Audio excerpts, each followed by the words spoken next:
আমার চ্যানেলে তোমাদের সকলকে স্বাগত। আজ আমরা ক্লাস 8-এর রায় ও মার্টিন প্রশ্নবিচিত্রা থেকে পরিবেশের দ্বিতীয় পর্যায়ক্রমিক মূল্যায়নের দ্বিতীয় স্কুল সলভ করব।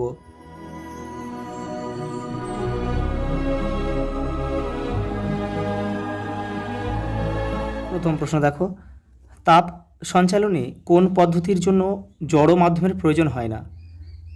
অপশান সি আমাদের সঠিক উত্তর হবে বিকিরণ। আর এই সূর্য থেকে পৃথিবীতে যে আলো আসে সেটা কিন্তু এই বিকিরণ পদ্ধতিতেই কিন্তু আসে। দেখো পরেরটা দেখো, তরলের স্ফুটনাঙ্ক নিচের কোনটির উপর নির্ভর করে না? দেখি, দেখো তরলের প্রকৃতির উপর নির্ভর করে, কিন্তু দ্রবীভূত পদার্থের উপস্থিতি এটাও নির্ভর করে, তরলের উপস্থিত চাপ এটাও নির্ভর করে। তাহলে অপশান ডি আমাদের সঠিক উত্তর হবে, কোনোটিই নয়। পরেরটা দেখো, দেখো বিক্রিয়া দিয়েছে, এই বিক্রিয়ার কোনটি জারিত হয়েছে? এটা হবে এখানে অপশান বি আমাদের সঠিক উত্তর হয় এফি, লোহা, এটা আমাদের সঠিক উত্তর। অনুঘটকের পৃষ্ঠতলের ক্ষেত্রফল বাড়ালে বিক্রিয়ার বেগ কী হবে? বিক্রিয়ার বেগ কিন্তু বাড়বে। পরেরটা দেখো, প্রদত্ত কোনটি মৃদু তড়িৎ বিশ্লেষণ? এটা অপশান বি আমাদের সঠিক উত্তর হবে। এটা হচ্ছে অ্যাসিটিক অ্যাসিডের সংকেত, যেটা আমরা ভিনিগার নামে চিনি।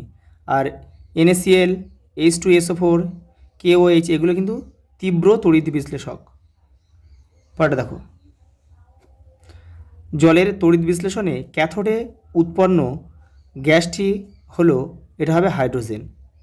এবার এটা যদি থাকতো ক্যাথোডে না দিয়ে যদি অ্যানোডে থাকতো, যে জলের তড়িৎ বিশ্লেষণে অ্যানোডে উৎপন্ন গ্যাসটি কোনটি, তাহলে কিন্তু উত্তর হতো অক্সিজেন।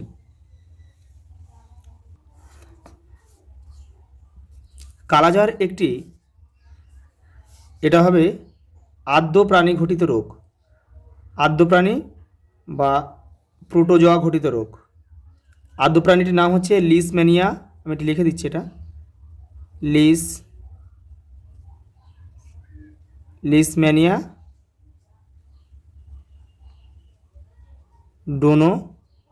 ডোনোভ্যানি। আদ্য প্রাণী ঘটিত বা প্রোটোজোয়া ঘটিত রোগ। পরেরটা দেখো, প্রকৃতিতে ঊর্ধ্বাকাশ এবং ভূপৃষ্ঠের মধ্যে বিভব পার্থক্য বজায় রাখে কে? বজ্রপাত। চায়ের যে উপাদান রক্তে কোলেস্টেরলের মাত্রা কমাতে সাহায্য করে সেটা হচ্ছে, উত্তর হবে পলিফেনল। একটি স্বল্পমেয়াদী জাতের ধান হলো রত্না, অপশান এ আমাদের সঠিক উত্তর। পরেরটা দেখো, অতি সংক্ষিপ্ত উত্তর দাও, মান 1-এর এগুলো। দেখো, হিম মিশ্রের একটি ব্যবহার লেখো। মাছ, মাংস সংরক্ষণ। কোন নীতির উপর ভিত্তি করে প্রেসার কুকার তৈরি করা হয়? এটা হবে চাপ বাড়ালে, এখানে আমি লিখে দিচ্ছি উপরে ছোট করে, চাপ বাড়ালে স্ফুটনাঙ্ক বৃদ্ধি পায়। এখানে খুব ছোট ছোট করে লিখলাম, তোমরা একটু লিখে নিও শুনে শুনে। চাপ বাড়ালে স্ফুটনাঙ্ক বৃদ্ধি পায়, এই নীতির উপর ভিত্তি করে কিন্তু প্রেসার কুকার তৈরি করা হয়। দেখো, শব্দ প্রবাহক হিসেবে কাজ করে এমন একটি বিক্রিয়াটা আমি এখানে লিখে দিচ্ছি, 2H2O অর্থাৎ জল। এখানে তোমার আলট্রাসোনিক ওয়েভ লিখতে হবে, আলট্রাসোনিক ওয়েভ।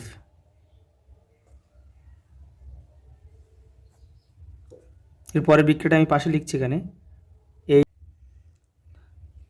H+H2, এটা পুরোটা লিখে নেবে। পরেটা দেখো, মোর্চের সংকেতটি লেখো, FeO3NH2O। এই এনটা হচ্ছে জলের অণু সংখ্যা, এটা আলাদা, কিন্তু এটার সাথে এটা তোমরা কিন্তু গোলাবে না, এটা আলাদা। সরি, এটা কিন্তু মোর্চের সংকেত, এটা Fe2 হবে, এটা Fe2O3, H2O, এনটা হচ্ছে জলের অণুর সংখ্যা। পরেরটা দেখো, তড়িৎ বিশ্লেষণকালে কোন তড়িৎদ্বারে বিজারণ ঘটে? এটা হবে ক্যাথোড। ক্যাথোডে হচ্ছে বিজারণ ঘটে, আর অ্যানোডে কিন্তু জারণ ঘটে। পরেরটা দেখো, ইলেকট্রোড কি? দেখো তোমাদের বইয়ের 113 পেজে রয়েছে। এই দেখো, যাদের মধ্যে দিয়ে ব্যাটারি থেকে তড়িৎ যাবে তাদের বলা হয় তড়িৎদ্বার। এই তড়িৎদ্বারকে কিন্তু ইংরেজিতে কী বলে? দেখো, ইলেকট্রোড। এই দেখো, তড়িৎদ্বার মানে যার মধ্যে দিয়ে বিদ্যুৎ যাবে, ইংরেজিতে ইলেকট্রোড বলে। পরেরটা দেখো, কী জন্য ডটস করা হয়? এটা হবে যক্ষা রোগ নিরাময়ের জন্য।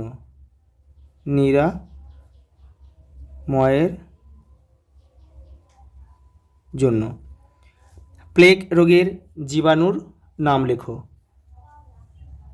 প্লেগ রোগের জীবাণু নাম হচ্ছে আর্সেনিয়া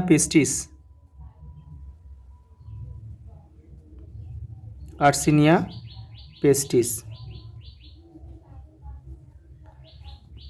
পরে দেখো, একটি রাসায়নিক আগাছানাশকের নাম লেখো। অনেকগুলো আছে, আমি এখানে লিখে দিচ্ছি ড্যালাপোন,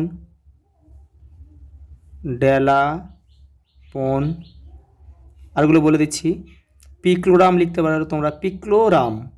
তারপর আছে 2,4-D, এখানে উপরে লিখে দিচ্ছে 2,4 দিয়ে ডি, পিক্লোরাম। পয়হাশই কয়লয় ওকার রয়াকার ম। তোমরা একটু বানানগুলো লিখে নেবে, ছোটো জায়গা নেই, ছোটো ছোটো করে লিখতে হচ্ছে।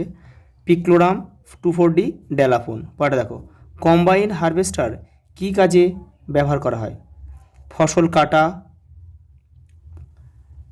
ঝাড়াই, মাড়াই। এখানে কাটা মানে ফসল লিখতে হবে। ফসল কাটা, ঝাড়াই, মাড়াই। তারপর একটা দেখো, পরেরটা, মুরগির একটি ডুয়াল ব্রিডের নাম লেখো। এটা হবে রোড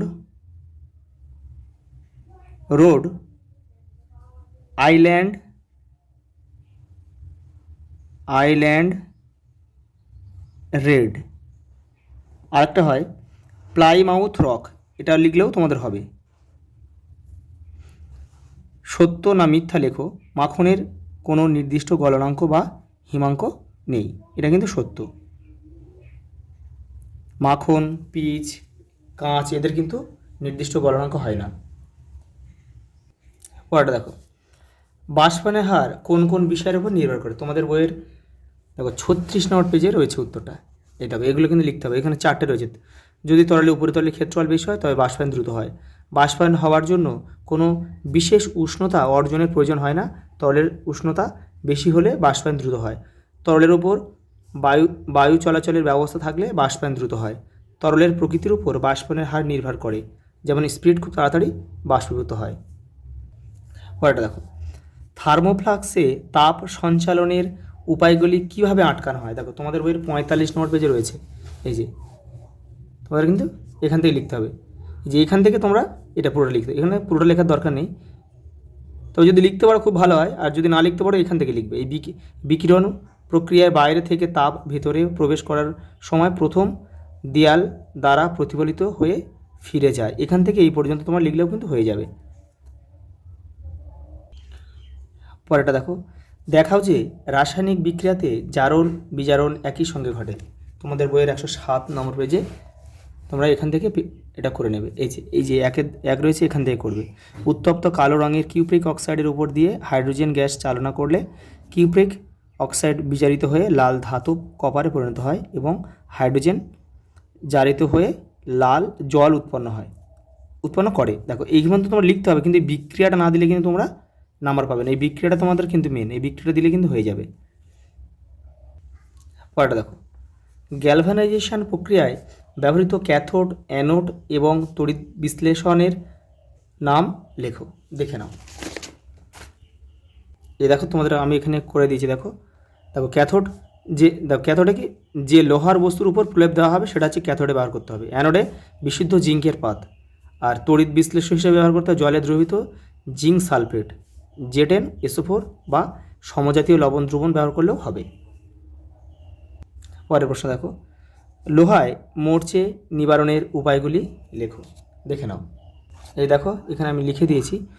দেখো, লোহার উপর রং বা আলকাতরার প্রলেপ দেওয়া, তেল বা গ্রিজ মাখিয়ে রাখা, আর গ্যালভানাইজেশন করা। পরের প্রশ্ন দেখো, গলিত সোডিয়াম ক্লোরাইডের তড়িৎ বিশ্লেষণের ক্ষেত্রে ক্যাথোড ও অ্যানোড বিক্রিয়াটি লেখো।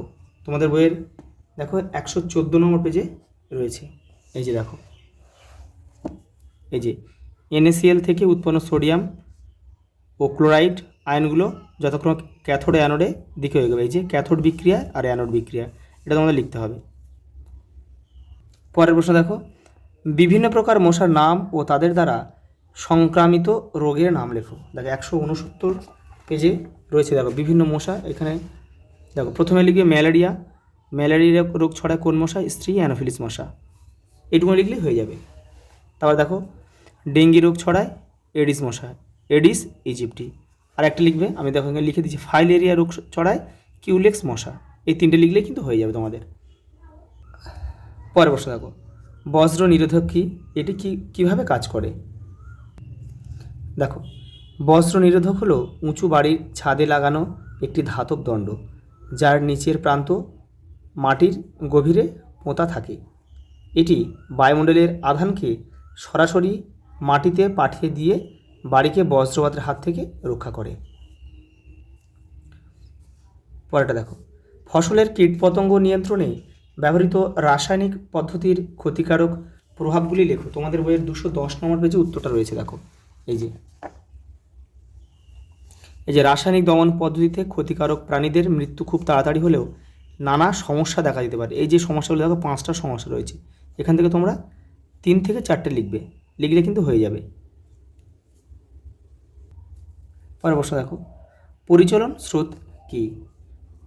দেখো তোমাদের বইয়ের 44 নম্বর পেজে রয়েছে। দেখো এই যে তরল বা গ্যাসের গরম অংশ তুলনামূলকভাবে হালকা বলে উপরে উঠে ও ঠান্ডা অংশ ভারী বলে নিচে নামে। এর ফলে তরল বা গ্যাসের মধ্যে যে চক্রাকার স্রোত সৃষ্টি হয় তাকে পরিচলন স্রোত বলে। ওর সঙ্গে একটা প্রশ্ন দিয়েছে, দেখো বায়ুতে পরিচলন স্রোত কীভাবে সৃষ্টি হয়? দেখো এই যে দেখো আমি লিখে দিয়েছি। দেখো, সূর্যের তাপে ভূপৃষ্ঠ উত্তপ্ত হলে সংলগ্ন বায়ু হালকা হয়ে উপরে ওঠে এবং পাশের ঠান্ডা বাতাস সেই স্থান দখল করতে ছুটে আসে। এইভাবে বায়ুতে স্রোত সৃষ্টি হয়। লাস্ট প্রশ্ন দেখো, মাছের পুষ্টিগুণগুলি উল্লেখ করো। তোমাদের বইয়ের 225 নম্বর পেজে উত্তরটা রয়েছে। দেখো এই দেখো মাছের পুষ্টিগুণ, তোমাদের এখান থেকে এটা পুরোটা কিন্তু লিখতে হবে। আজ এই পর্যন্ত, দেখা হবে পরের ভিডিওতে।